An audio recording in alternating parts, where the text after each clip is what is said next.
welcome you back in geological knowledge. So as we are dealing with the some important topics related to GSI mains point of view, as you all will be knowing that the schedule of combined geoscientist mains examination 2020 has been released by UPSC, and in the sequence of that discussion, today we will discuss another very important topic that is related with the engineering geology. And in engineering geology we will deal with the causes of landslides, means what are the important causes which uh, supports the landslide process. So before we start our discussion, we will just have a look at the general idea of landslides. So the study of landslides, so that's very important because at a greater extent they affect many types of engineering works, particularly the construction of highways and the railways and the dams, reservoirs. So the loose rock material that ordinarily the creep downs under downhill under the force of gravity. So however, on the sloping surface, in the presence of the water and the creeping, that may become fast moving landslides. So because of the presence of the sloping surfaces and the presence of water, the creeping that may become a fast moving landslide process. So thus the rate of movement of earth materials that varies from very slow to very rapid. Okay. And when now we will understand that why landslides take place, what are the factors behind it, and what are the conditions for the landslides to take place. So whenever a mass of earth or rock that slides down the slopes along a definite zone of surface, okay, so the necessary condition is the mass of earth or rock that slides down the slope along a definite zone or surface. So the movement of this zone or blocks is known as landslide, and this movement takes place under gravity and is facilitated by the moisture content, which acts as a lubricating agent. So the presence of water in the most of cases that forms that acts as a lubricating agent, and the landslide starts with the slow movement. So firstly, in the initial stages the movement is very slow along a slip surface, that has been followed by a more rapid movement of rocks or material separated portions of earth masses. So the slip surface that is usually bounded by a crack which distinguishes a slide from the creep, in which the continuous cracks they are often absent. Okay, so that initiates the process of landslide. And if we talk about the chief types of landslides, so they are slumps, okay, the rock slides or the rock fall. But today's discussion is not based on the types of landslides. Okay, today's discussion is wholly dedicated to the causes of landslides, means what are the important factors or the causes which initiates the process of landslides. So the causes of landslides, they are usually related to the instabilities in the slopes. So whenever the slopes they are unstable or instabilities in the surfaces or the slopy surfaces are generated, so that's initiate the process of landslides. And it's usually possible to identify one or more landslide causes and one landslides triggered. Okay, so there may be one or certain types of causes.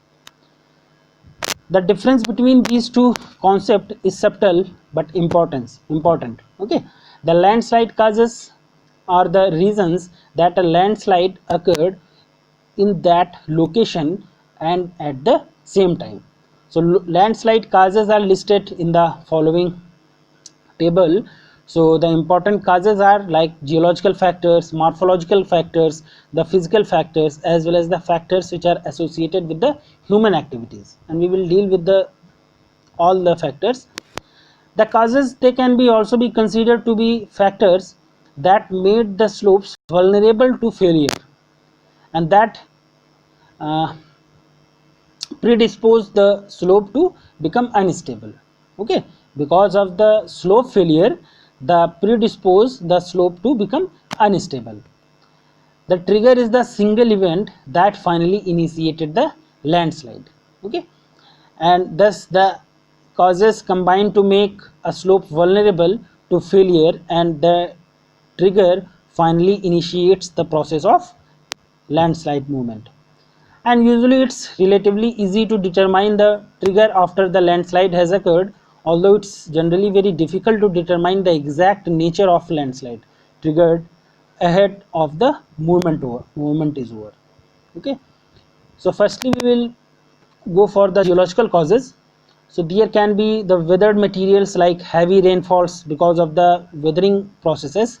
The rock mass or the material that has been weathered, so that initiates the process of landslide. The sheared material, the jointed or the fissured materials, the adversely oriented discontinuities, the permeability construction or the constraints, and the material contrast, the rainfall as well as the snowfall, earthquakes. So these are the geological causes of the landslide. And if we talk about the morphological causes, so the slope angle, the uplift, the rebound, the fluvial erosion, water erosion, glacial erosion, erosion of the lateral margin, subterraneous erosion, slope loading, vegetation changes, and erosion process. These are the morphological factors, morphological causes of the landslide. And if we talk about the physical causes, so these are the intense rainfall activity, rapid snow melt process, prolonged precipitation, rapid drawdown of earthquakes, the volcanic eruption, thawing, freezing or the thaw, the groundwater change, soil pore water pressure, surface runoff, seismic activity, and the soil erosion. So these are the physical causes. And not but the least, the human causes. These are sometimes very effective, and the most of the cases these are the human causes of the landslides, like excavation, the loading, drawdown change, land use, that is the construction of road, houses, or the reservoir rock or some other factors also, the water management, mining, quarrying, vibrations, water leakage, deforestation, land use pattern, or the pollution. So these are the common factors or the common causes, and human causes, these are the one of them.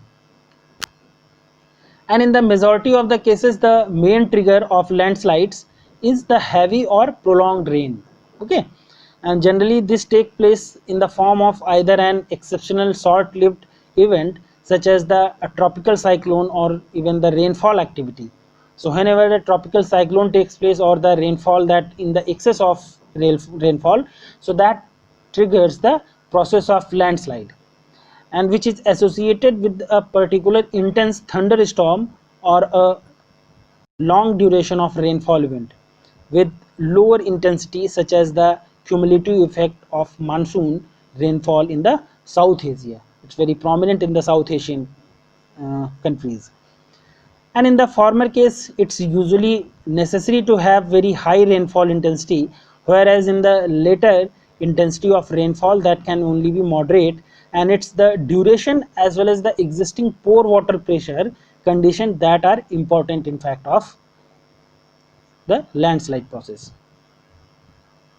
So in the diagram you can see the diagram illustrating the resistance to and causes of movement in a slopy system consisting of an unstable block, as you can see in the diagram. So the movement is driven by the landslide mass action acting through gravity downslope, as you can see in the diagram. The next block, that is the unstable block, so okay, where the landslide activity triggers, and the resistance to movement from the normal force that acts at the rock block, as you can see in the diagram. And the next one, force, the shear forces, these are unchanged or slightly increased in the process of landslide, and the additional hydraulic push on the block that is being acting on this block, as you can see in the diagram are directed, and the normal forces, the shear forces and the normal forces, they are decreased by the buoyancy of the block.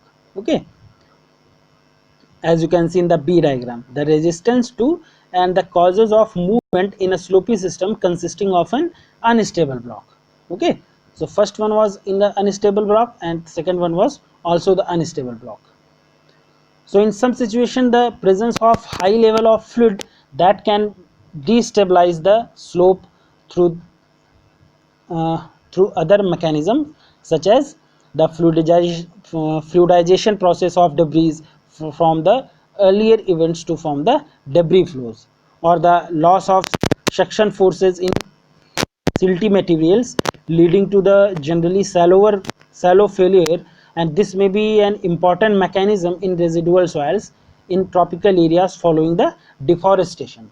Okay, and the third one cause, that is the undercutting of the toes of the slopes through the river erosion. Okay, so river uh, continuously erodes the banks, and the undercutting structures they are formed, undercutting of the toe of the slopes, that triggers the landslide process. Okay, and the next very important factor, that is the snow melt. So in many cold mountainous regions, the snow melt process that can be a key mechanism by which landslide initiation occur. So this can be especially significant when the sudden increase in the temperature that leads to the rapid melting of the snowpack. Okay, if the temperature is not very high, so the snow will not melt, but if the sudden increase in temperature, so that will lead to the rapid melting of snowpack, and that will subsequently cause to the, that will become the cause of landslide activity.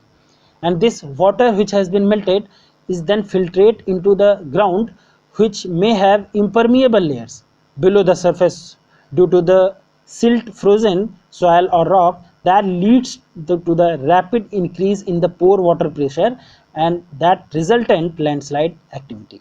Okay, so the what happens, that is the, due to the increase in the temperature, that leads to the melting of the snowpack, and because of the process of infiltration in the ground, the impermeable rock layers below the surface due to the silt frozen soil or the rock, that leads to the rapid increase in the pore water pressure, and subsequently that leads to the resultant landslide activity. Okay, and this effect can be especially serious when the warmer weather is accompanied by a precipitation, which both adds to the groundwater as well as the acceleration of the rate of thawing. Okay, and the next one is the water level changes. So rapid changes in the groundwater levels, they are also rapid changes in the groundwater levels along a slope, that can also trigger a very intense landslide activity. And this is often the case where a slope is adjacent to a water body or river. As you would have seen that most of the landslide activity that takes place in a hilly region or in an around area, in the surrounding areas of a reservoir or a water body, any water body. Okay, because the slope, adjacent slopes to a water body, they are unstable because of the water, and when the water level adjacent to the slope falls rapidly, the groundwater levels that frequently cannot dissipate quickly enough, and leaving an artificially high water table, and this subject to the slope to higher than normal shear stresses, leading to the potential instability, and that becomes the causes of the landslide activity. And this is the probably the most important mechanism by which river banks material they fail, and being significant after a flood as the river level is declining, that is on the falling limb of the hydrograph as shown in the figure, as you can see. So the groundwater condition when the river level is stable, in the diagram you can see the groundwater conditions when the river level is stable, but in the second diagram, groundwater condition on the falling limb of the hydrograph, as you can see. So the groundwater level that is subsided down, so hydraulic pressure drives the instability, and which becomes the process of or the cause of landslide activity. And if the fall in the river levels that is sufficiently rapid, then the high water levels in the slope that can provide a hydraulic push that destabilizes the slope and sometimes triggering the bank collapse.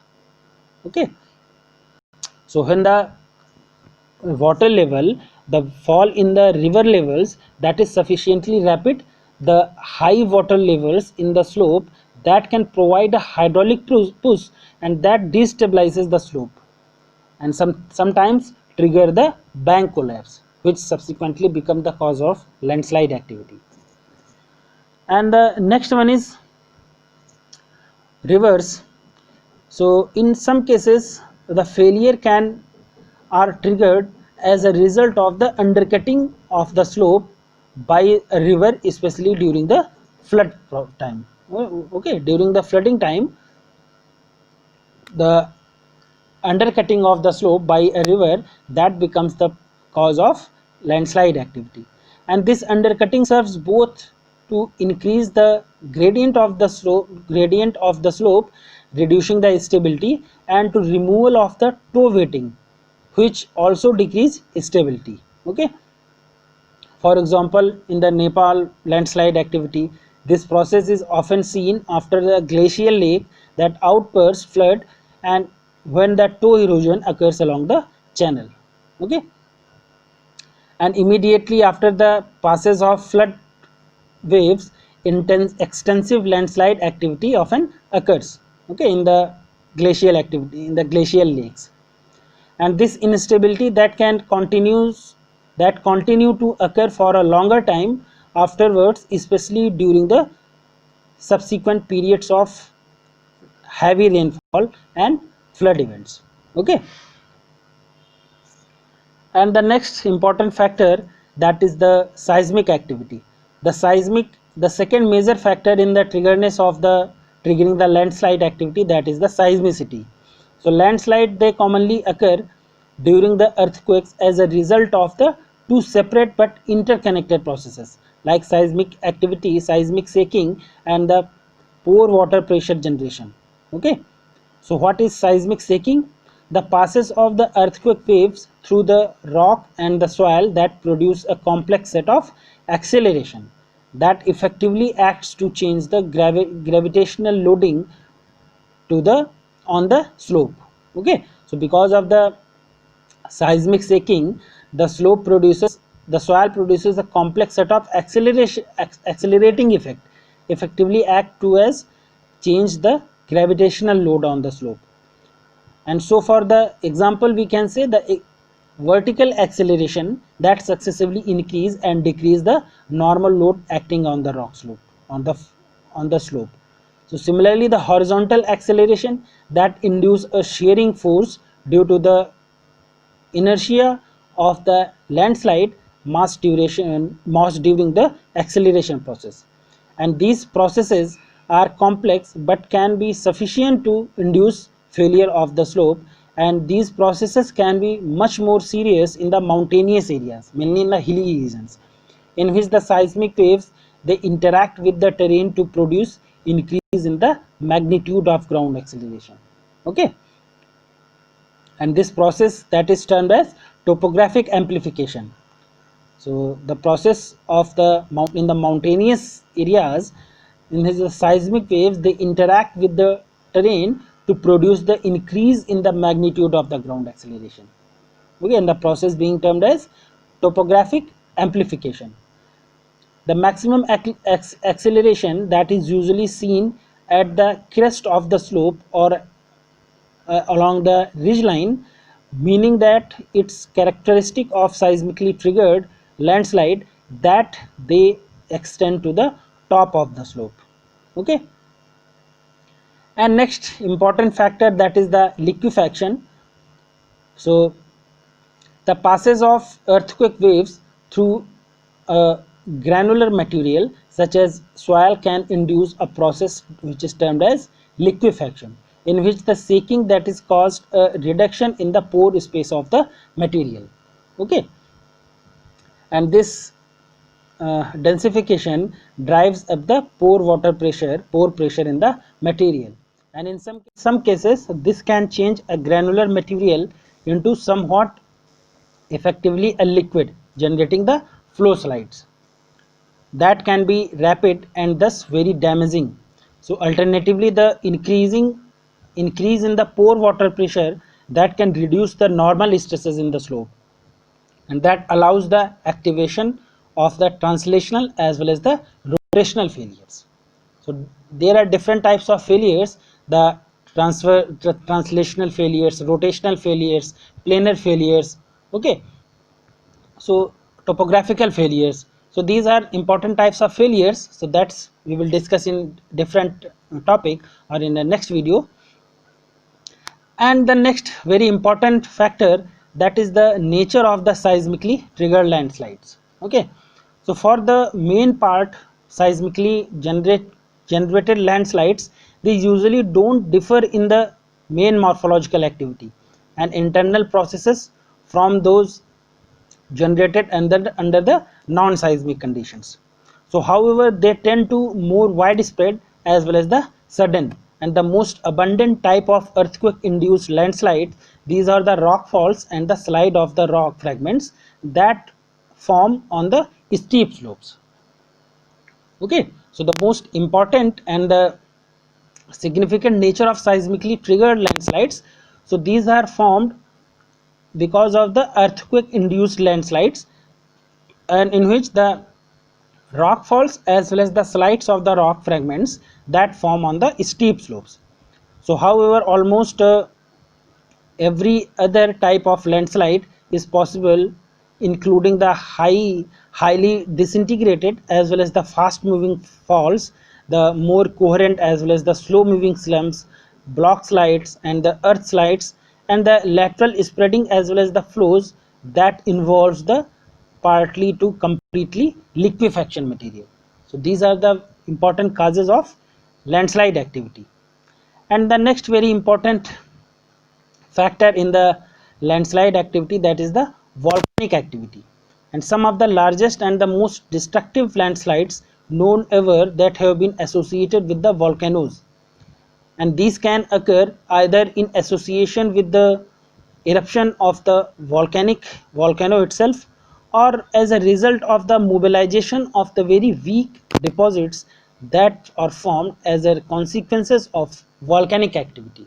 Okay, and essentially there are two main important types of volcanic landslides, like lahars and the debris avalanches, and in the largest of which are sometimes the termed as flanks collapse. Okay, because of the volcanic landslide activity, the largest of which is known as flanks collapse. Okay, so these are the very important causes of landslide activity, and there are some other causes also, like the water, as we have discussed, the slope we have discussed. If the it has already been observed that majority of the earth or the rock failures, they are confirmed to the slopes, confined to the slopes, and these indicates the slopes are ductile. So the slopes are directly responsible for the landslide activity. Okay, and as a rule, the steeper the slope, the greater is the instability of the rock material. Okay, and the nature of the rock, that is also important factor for the causes of landslides. The unconsolidated sediments such as clays, sands, gravel, etc., they cannot stand permanently along the slopes greater than their angle of repose, as we have already discussed. Okay, so the sometimes the unconsolidated materials means which are not very firm in their structure, the sediments like clays, clay particles, sand particles, gravel, etc., they cannot stand permanently along the slope greater than the angle of repose, an angle of repose that is 35 to 30 to 35 in that range, and they are likely to be affected by the landslides. And in case of the weaker rocks, where the weak and the slippery rocks like shales, volcanic tuffs, the phyllites or the mica schist, they are present, so they are not likely to remain stable on the steep slopes for a considerable period of time. Okay, so the nature of the rock means which type of rock, whether it's stable or unstable, whether it's consolidated or non-consolidated. So that also makes the factor the cause of the landslide. Or the structure of the rocks means which type of structure it contains, like joints, fracture planes, the shear zones, and the bedding planes. They usually become the slip surfaces in case of the rock slides. And the landslides, they are particularly common on the hill slopes, as we have already discussed, where deep of the rock bedding that is also in the same direction. Okay, so very important, that is the landslide is very particularly common on the hilly slopes where the dip of the rock or dip of the bed that is in the same direction. Okay, and the water has especially two effects. Water we have talked about, the essential condition which causes the landslide, they are the lack of support in front of the lubrication behind. Okay, so thus the water is an important factor for the causing of the initiation of landslide. So water diminishes the strength of the rocks and thus helping in their movement. And the water that seeps into the rock surfaces or into the rocks or soils is not only producing the lubrication, but also it exerts an additional force on the grains, okay, that tend to displace them along the direction of water movement, and subsequently that becomes the cause of the landslide activity.